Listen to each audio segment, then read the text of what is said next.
Welcome to Backstage Pass with Gail Davis, your invitation into the world of keynote speaking and event planning expertise. Join us as we pull back the curtain and dive into exclusive interviews with speaking industry experts. From seasoned speakers to master event planners, we're here to provide you with the ultimate backstage experience. Get ready to unlock valuable insights, tips, and strategies that will elevate your events and leave your audience inspired. Hello, and welcome back to Backstage Pass. I am your host, Gail Davis, and I am super excited about today's guest, who is someone who has consistently been on the cutting edge of leadership, culture, and the future of work. Seth Mattison is an internationally recognized keynote speaker, author, and an expert on workforce trends and leadership in this age of disruption.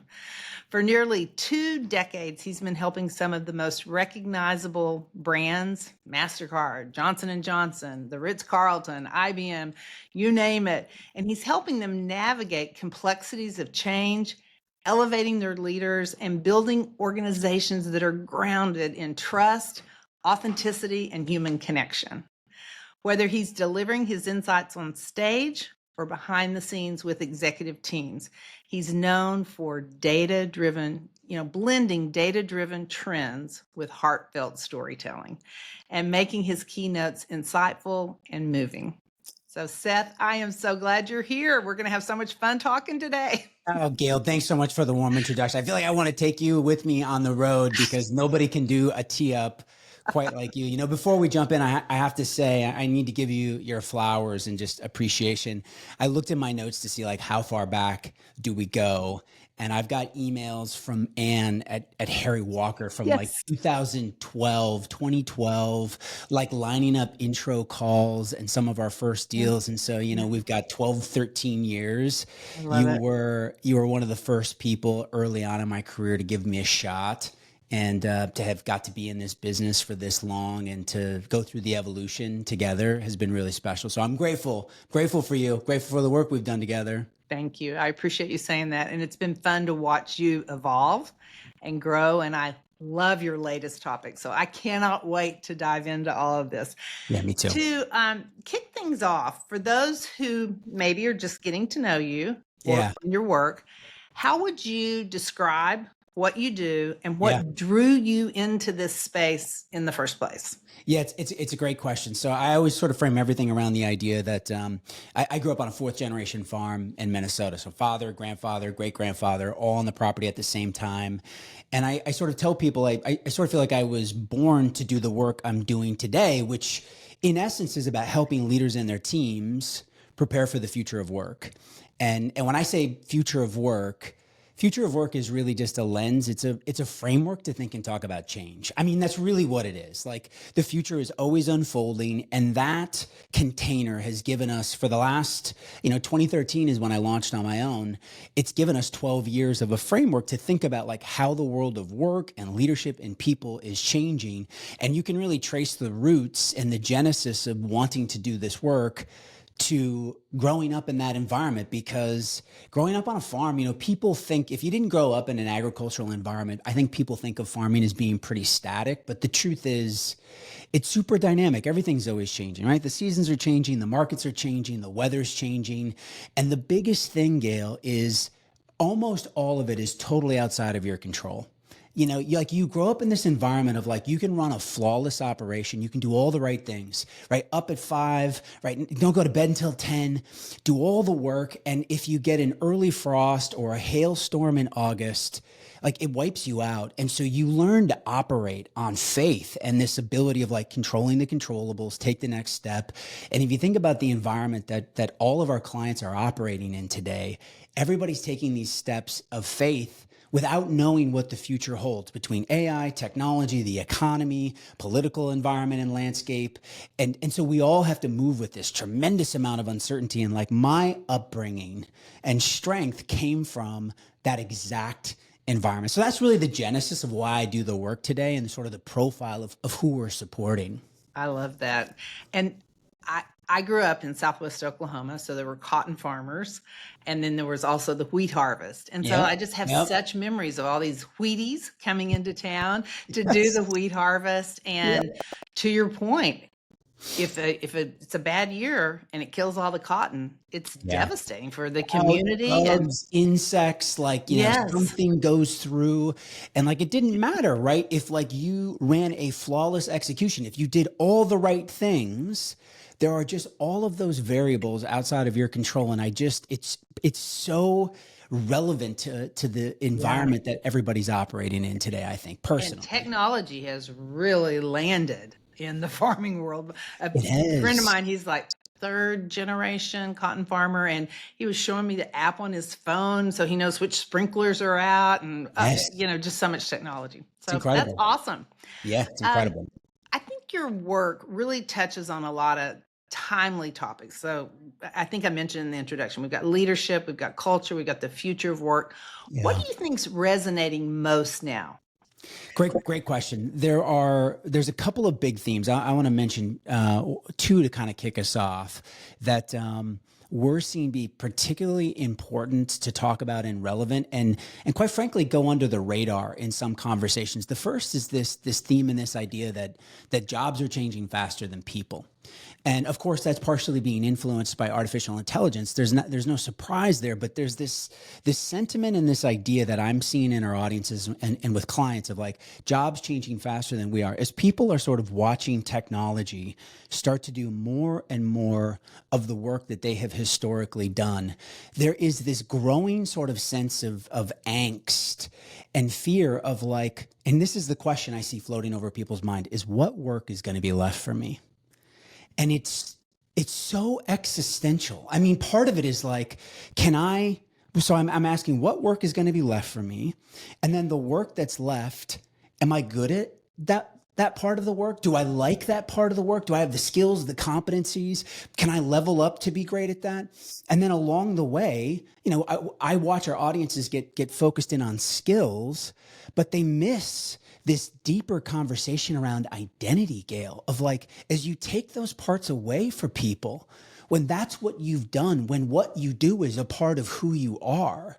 And we're kind of championing this message of like, offload the low value, highly repetitive part of your work to the machines. And like, it frees you up to do the other parts.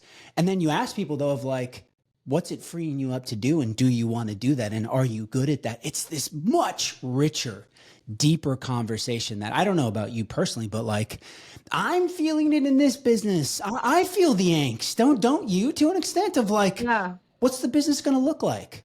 What Yeah. will the work look like? Yeah. So this theme of like jobs are changing faster than we are, and wondering what work is going to be left for us, and what will be left of us, humanity, in the work that's left. And so what we anchor that back to, and I'm finding an incredibly important message for all audiences, like, so what do you do in that environment?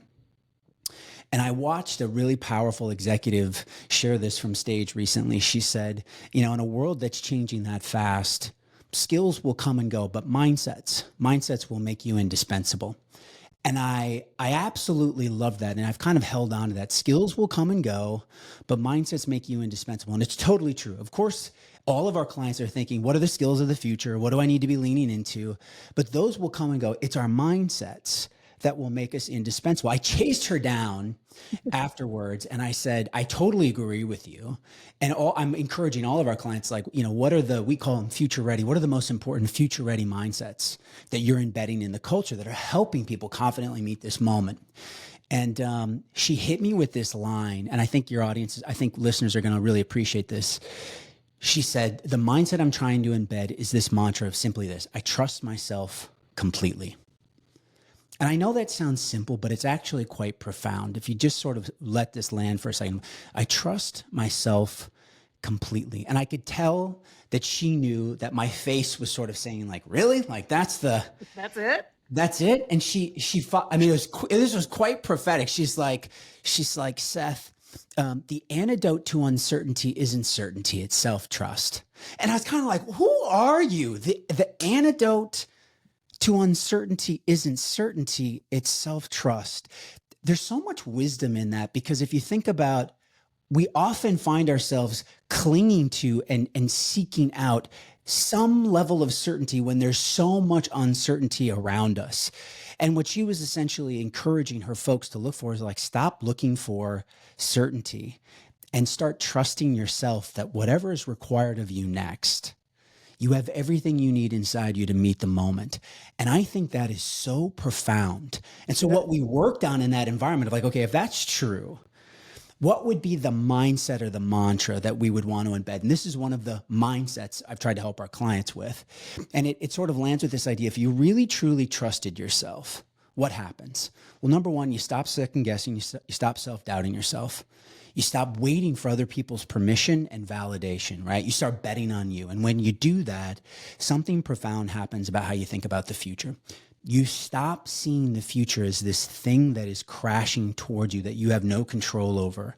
And instead, you see it as something you have the ability to influence and impact. And here's the mindset that we worked with in their culture. The mindset was simply this: the future isn't happening to us, the future is created through us. Now, again, maybe that sounds like a simple statement, but imagine when a team and a culture really buys into that. If the future isn't happening to us, the future is being co-created through us. And what happens, and I've seen this, is like then you start to get a culture that starts leaning into ownership and agency. Right? We start moving with this spirit of like, we are a force upon the world. Are there things that are happening outside of our control? Of course, 100%.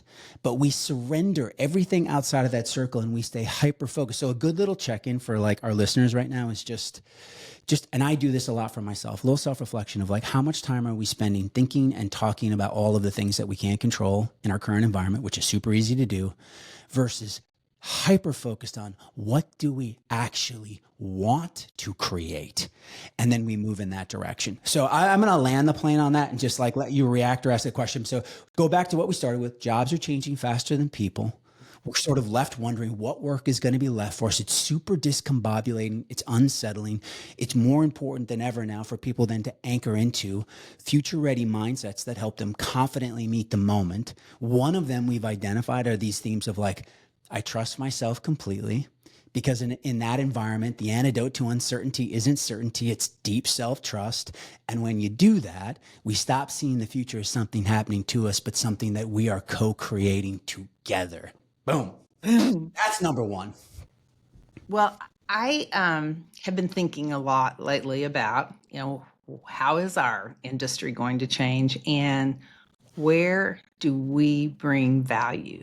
And I love this, I love this angle that you're saying, I trust myself completely. So I think it really starts there. I know everybody knows that you can Google future of work keynote speaker and go straight to Seth.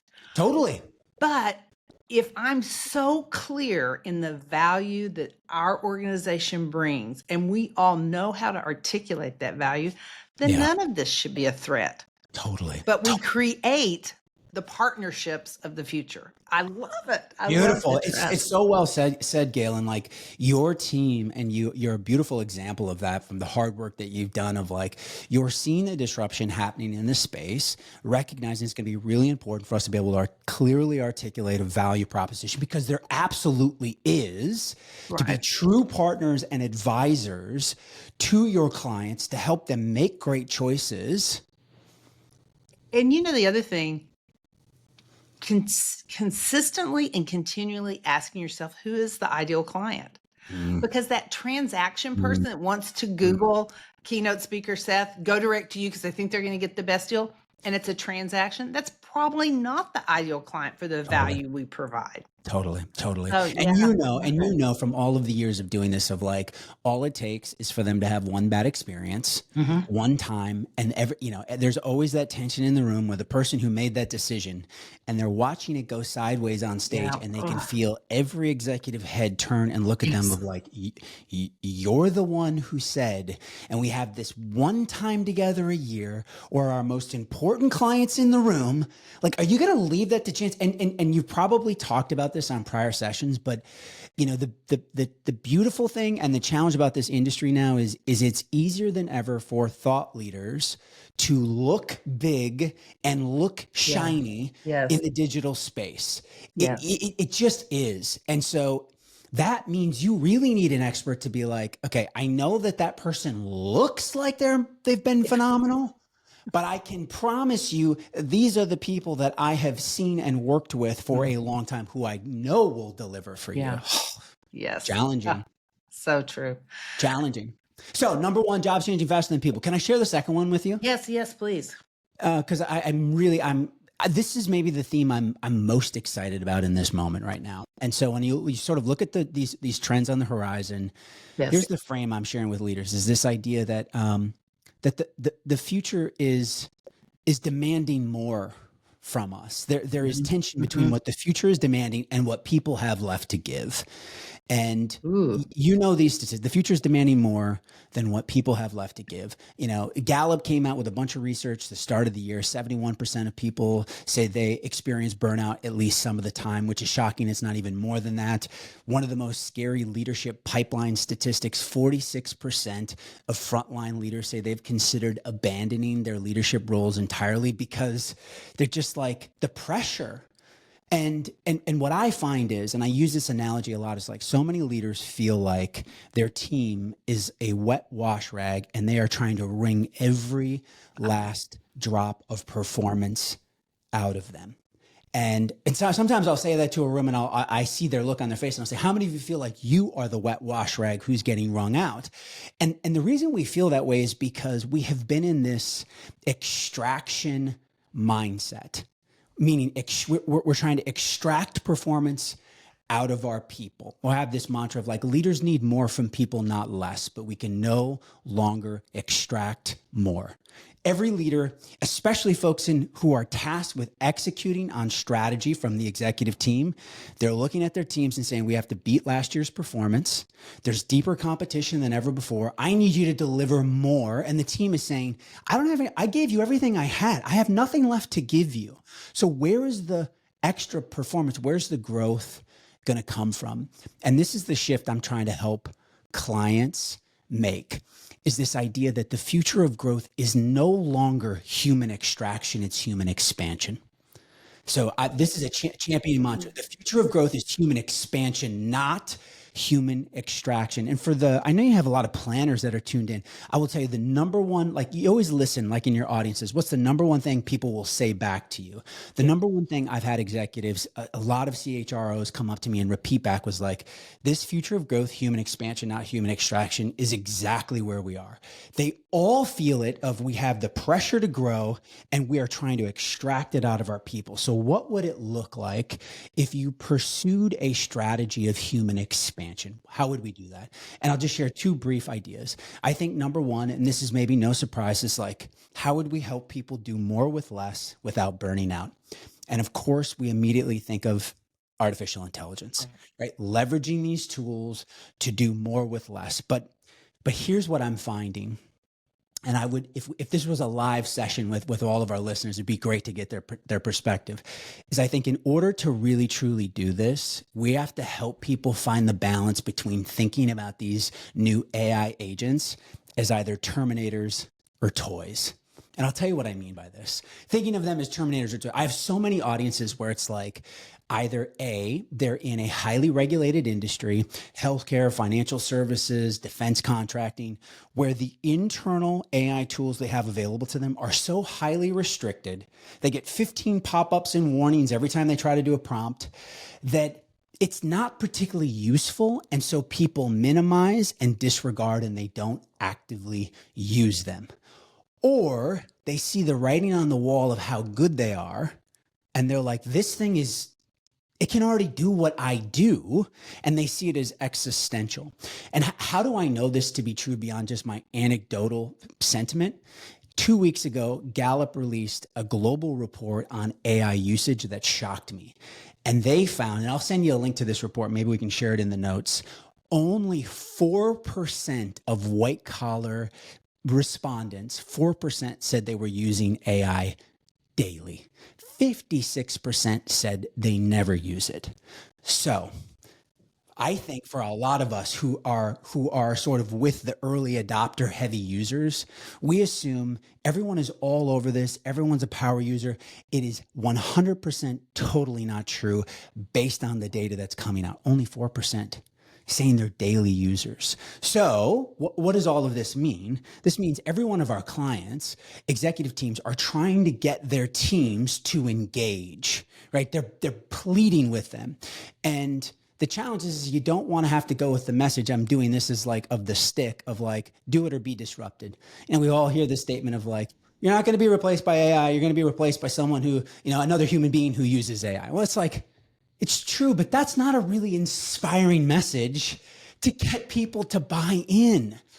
And so what I'm trying to encourage leaders to do is like, you need a more inspirational message of like, what's possible for people if they were to embrace these tools, and that it's not about replacing. And it also can't be about you do this to offload all of this low value work to free you up to create capacity.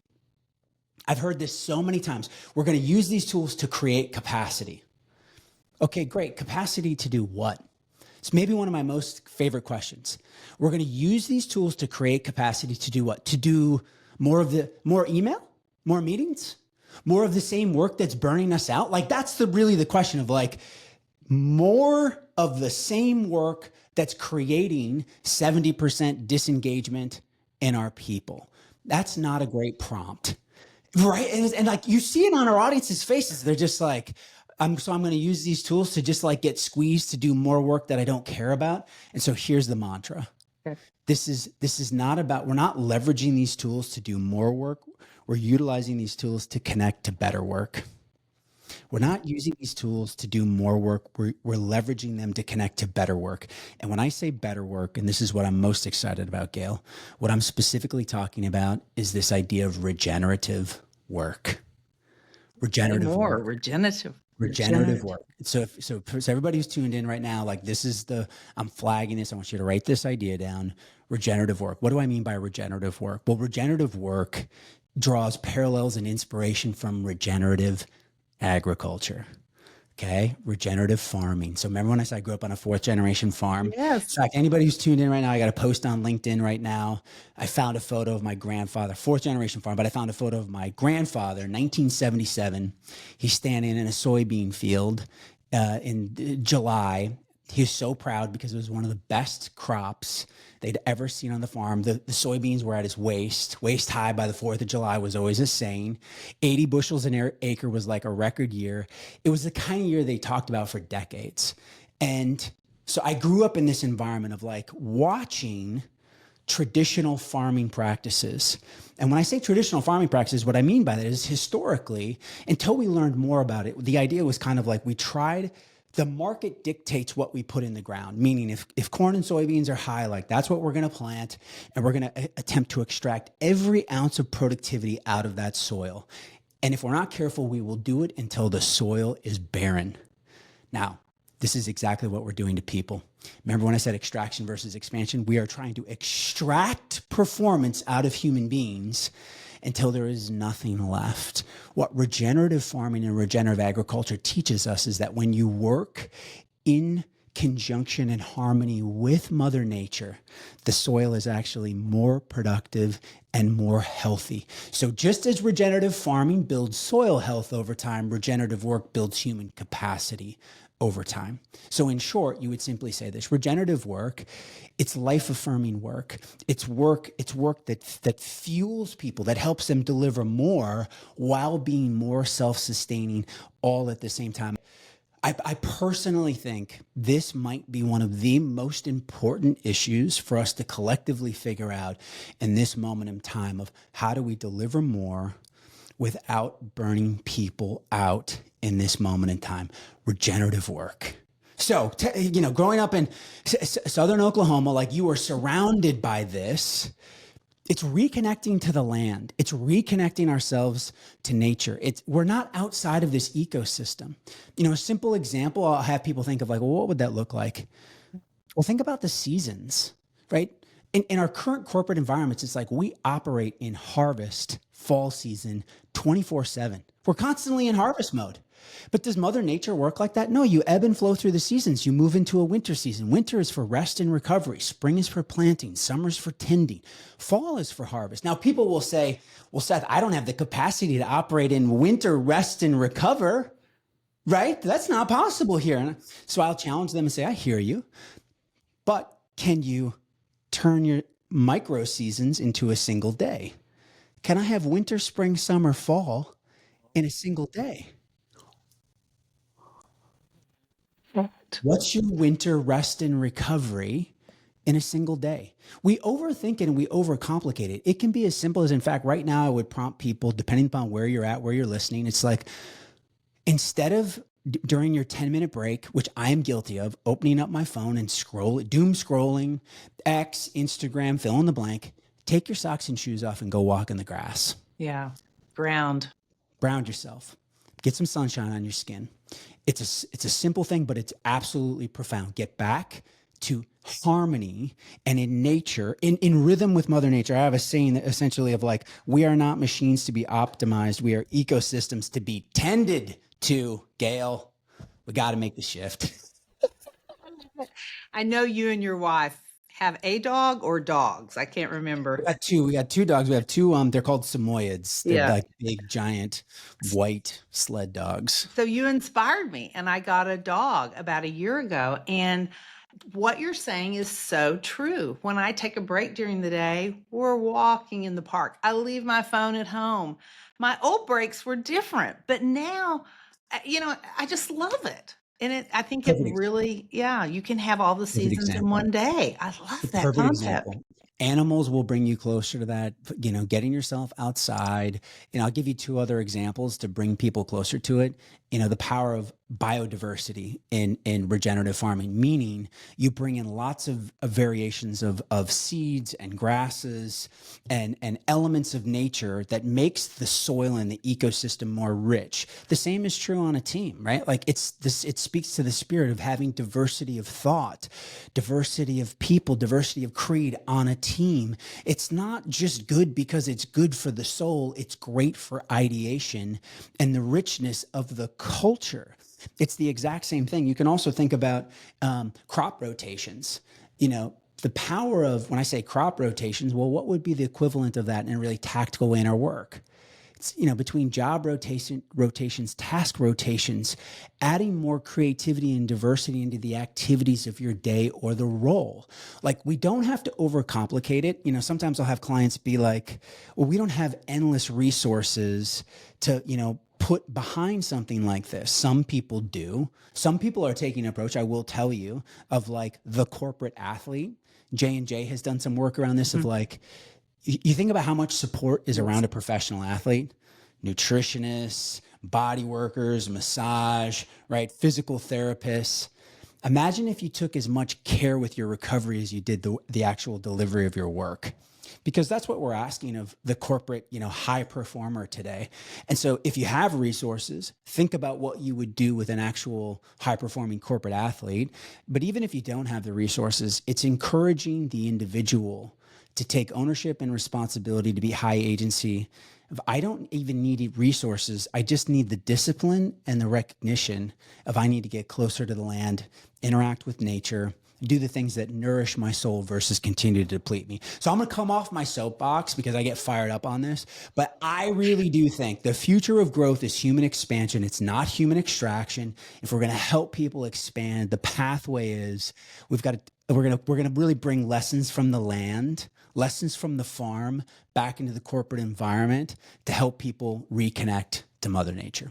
I love it. Seth, when did you start to make this connection to your growing up on the farm and realizing that it had this applicability in the workforce? When did this materialize?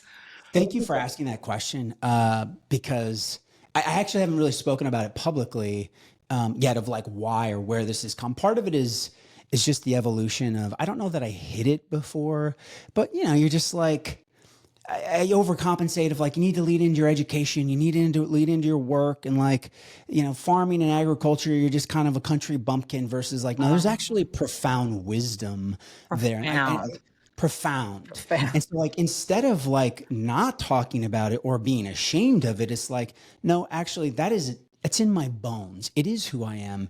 And I carry so many of those lessons from me. And I'm starting to see the connection. But the actual genesis of it, the short version is, you mentioned earlier in our conversation, some of the work I've introduced is around the power of love and putting love. I use this theme of like putting love to work. And it comes from the inspiration of my grandmother. And I tell people the short version of it is the best way to describe her. She was the type of person that liked to show others she loved them through food. And probably everyone who's listening can think of someone like that. You came around her and like she just had to feed you. And, I always wondered, it was like, why did everything always taste better in grandma's kitchen? It just did. And it wasn't because she was the greatest chef. She wasn't. And I really believed it was this combination of her love of people mixed with her love of baking and cooking meant you could taste the love. And it was like, well, if you can taste love in food, maybe we can actually see love in products and services all around us. And it led me on the last 18 to 24 months, this big research project of like, can you find love in things? And this correlation where in a world where technology is starting to erode our value propositions, right? I have a line of like, in the world of machines, value creation becomes less about scale and more about soul. Like where we will maintain our human advantages, like your ability to put love into everything you do. It's not just about in physical products. It can be in a customer interaction. It can be in a sales call. It can be in a presentation, like fill in the blank. And so as I started to share that story, Gail, I noticed a change in my audience of like the personal connection. Everyone could connect with that. Everyone can think of someone in their life that showed people they loved them through food or acts of service. And so it really connected me back to my roots, to my grandmother, but then that meant the farm. And I just started looking at that. And then this theme of extraction and expansion and regenerative work. And it was like, well, I can speak to regenerative agriculture because I'm from that environment. Oh. And so it's just, I've noticed how it feels to share in that place. And then in turn, I've noticed how it's received in audiences. And it's sort of like, it was just a little wink from the universe of like, keep going, keep digging. There's things to be shared from that place. And so I'm really, honestly, even in this conversation, I'm really grateful to you for like letting me share some of that because I think it's leading me to maybe my best work. I really, agree. I do. I couldn't believe it when I first saw the Made with Love presentation, because I remember you sort of started in the beginning talking about AI and what kind of a threat is it and what is it going to do to us. Yeah. And then you talked about your grandmother. And then I walked away with, AI, Chat GPT can't love, and so that's going to be everybody's value proposition one way or the other. And then when you bring in, you layer, because you've added a lot more with the agriculture, and I know it's part of where I grew up, but I'm so relating to it. I think it's fantastic.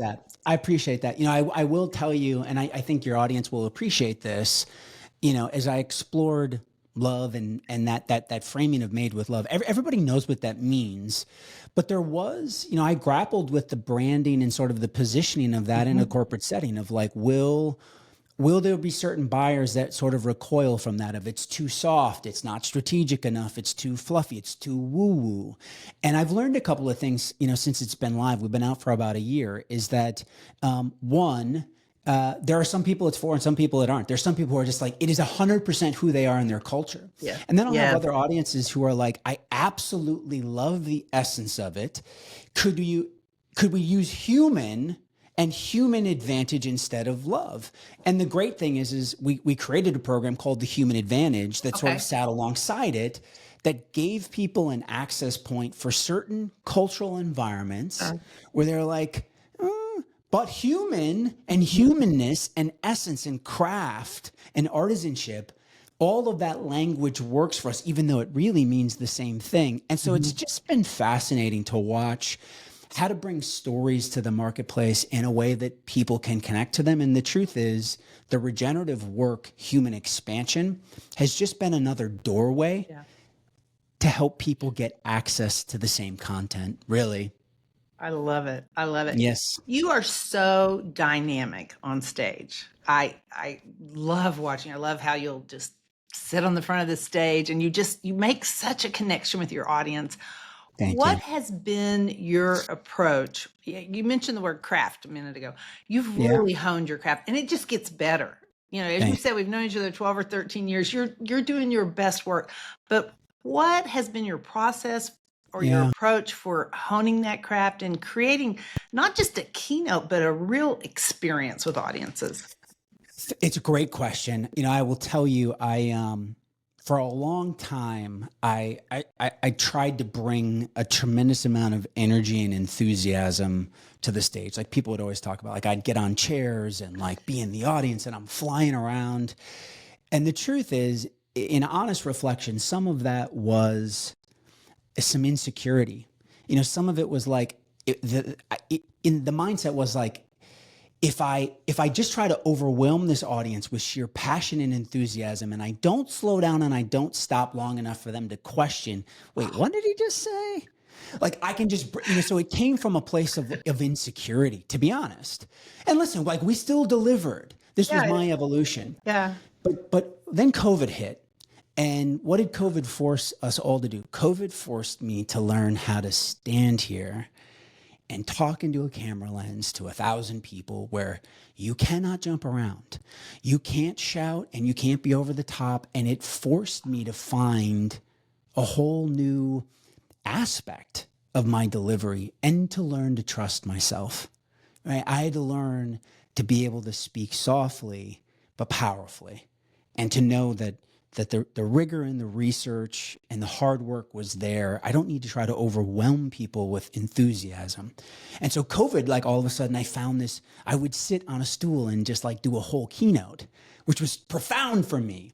And then of course we came back to the live space. And when we came back to the live space, I just had all of these new tools in my tool belt, right? Like it was range. I had, and I talk a lot in our communities about the idea of expanding your range, your ability to be, can you walk into a big space and fill the big space, but can you also sit down in a small conference room and like be able to engage here? And I think where I've landed now and what I try really hard to do in every room, whether it's 5 people or 5,000, and I do believe you can do it in a room of 5,000, is I want it to feel like a conversation with one person. And it feels like it's an exchange.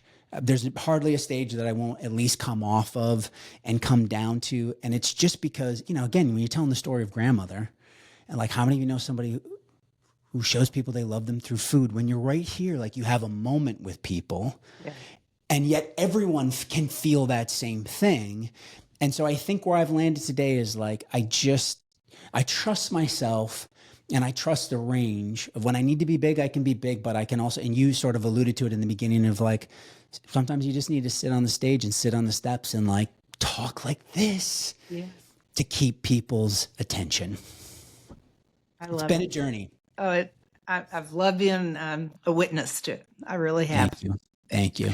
You have spoken to so many companies and so many different industries. What's your process for tailoring a talk to make it feel relevant to a specific audience?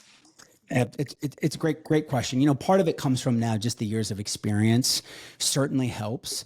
But, we call it our client activation process, 5 steps. We've got a lot of folks, a lot of my partners do this work now too, where instead of just the traditional kickoff call, which is great and important, typically we'll ask if appropriate and if they're up for it, we'll try to do some interviews with folks. So step 2 in that, so step 1, kickoff. Step 2, we call it discovery, and go out, interview 6 to a dozen executives. Sometimes it makes sense to do some physical visits. You don't always have the time, but when you do, and even if it doesn't dramatically change the content, when you give that context to an audience, or you show a photo, or you reference connecting with Barry or Brenda prior, everybody just leans in of like the fact that you took some time to get to know us. It goes so far. Like the bar is actually quite low to just not show up with the boilerplated thing. So step 1, kickoff call. Step 2, discovery. Step 3, I find, and you know this because you've seen it with your clients, I call it review and refinement. I like to come back to the client and say, here's what I heard. Here's what I heard you say. Here's what I heard in the interviews. Here's where I think we should go with our content. Like, here's the 4 big themes, and here's how I think it connects to your overarching theme, and have them give feedback. And here's what I call a little bit of a co-creation process. Because what I find, and I tell them, the reason we do that is because when the day of comes, I want you to just be excited and enthusiastic because you already know where I'm going, versus how many people tuned in right now have said yes, hired someone, and then you're like sitting in the back of the room, fingers crossed, like, I don't know, they seemed great, the video looked good, they sound good on the phone, but like, I have no idea what they're going to talk about. And it's so much apprehension. You're like, please let it go well. And so I feel like for us, that simple act of like, let me unpack a little bit, just reduces so much anxiety. So the day of, everybody's just like loose and ready. And it didn't take that much, right? That's step 3. Step 4 is delivery. And then the last thing, I'll close with this, step 5, aftercare. And I think the industry is getting better at this, all of us in the profession, but everybody's like, what are the pull-throughs? Like, what happens post this time together? And whether you're giving them your deck, whether it's a series of assets, we've had a lot of clients who have asked us to come back and do like a 60-day check-in virtually, do a 45-minute, like, we asked you to make some commitments. I love doing those because you want to see the impact of the work, and clients really appreciate the pull through. So 5 steps in that process. And that, I have found, mixed with the experience, usually sets you up to be able to deliver something the day of that feels really tight and relevant. It's the difference between a speaker and a pro. And Well it said. provides so much value, so much It value. really is. It really is. So, what audiences are you most often booked for? You know, I always think of the year, January, everybody's doing sales kickoffs. Yeah. February, we start rolling into some incentive trips. There's leadership conferences throughout. Where are you speaking most these days? Yeah, my absolute bread and butter are leaders, and it's usually the most senior executive teams. Okay. So whether that's top 50 at a global level, or it's 150, 200, like expanding into that, when you're talking about inside a single organization on the corporate side. And usually the moment you're meeting them is they're rolling out a new strategy. They're reinforcing an existing strategy for the year. They're kind of getting everybody aligned, and they need some messaging specifically around helping us move through a big moment of change. The second piece I would say is, and about 40% of our work are in the association space. I was just thinking, I omitted that. Yes, associations. Totally. It's the association spaces. And so, as you might imagine, it's really across the board.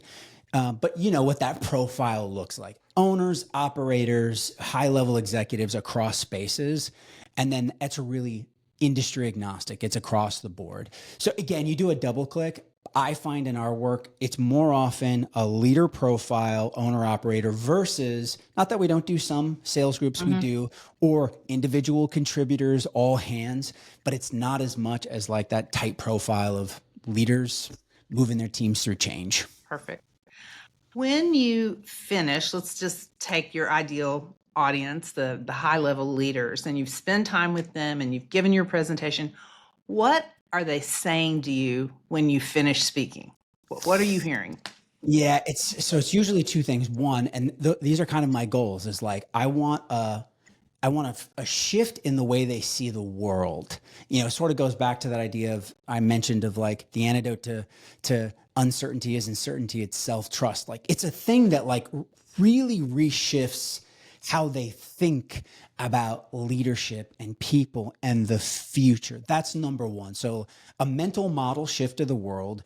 And then 2, just some really practical applications around mindsets, culture shifts, things that are going to drive performance with their team through a really tense moment. They feel like they're armed with some frameworks, some tools, and some practical applications that they can implement with their people and their teams that are going to drive performance in the moment. They're like, I know how to move my team in a way that I haven't before.